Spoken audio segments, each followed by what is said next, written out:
Well past the halfway point, I would imagine, at this point in my time on this planet. And I have to say, I had a big break from live performance. I haven't, until last month, I had not performed live solo for nearly 8 years. I decided to stop performing largely because I wasn't sure what that relationship was between the stage, myself, and an audience. I kind of tested a bunch of things that felt really meaningful and engaging, and I felt like that period of experimentation or relationship, whatever you want to describe it as, needed to be rethought. And I in 2018, I stopped performing, basically the end of 2018. And I didn't quite expect it to be as long as it has been. But I mean, COVID helped with that very much. So I could be very slack and really dive deep on those midlife crises questions.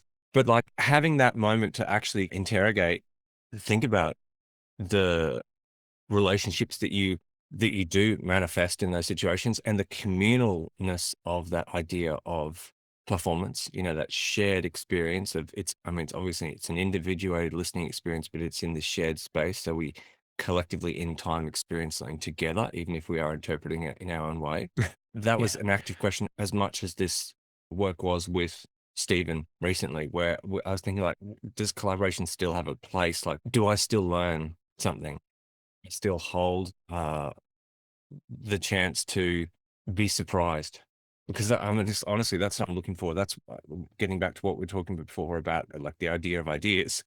I want to be surprised, and the world is super surprising, and relationships are super surprising, and people are super surprising. You've just got to be there to let that surprise happen. And I think I had that really reinforced with Trinity, actually. I'm still a believer. In collaboration, Mm. in the power of collaboration. Yeah. And in the power of surprise, and in the power of being attentive to the world.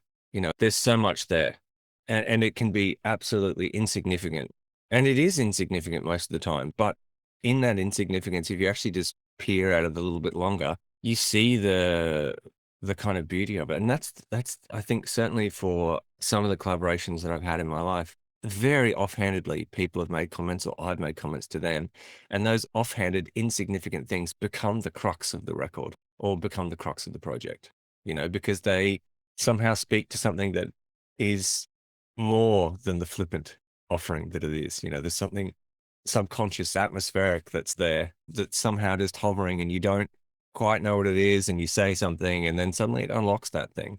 That's really delightful.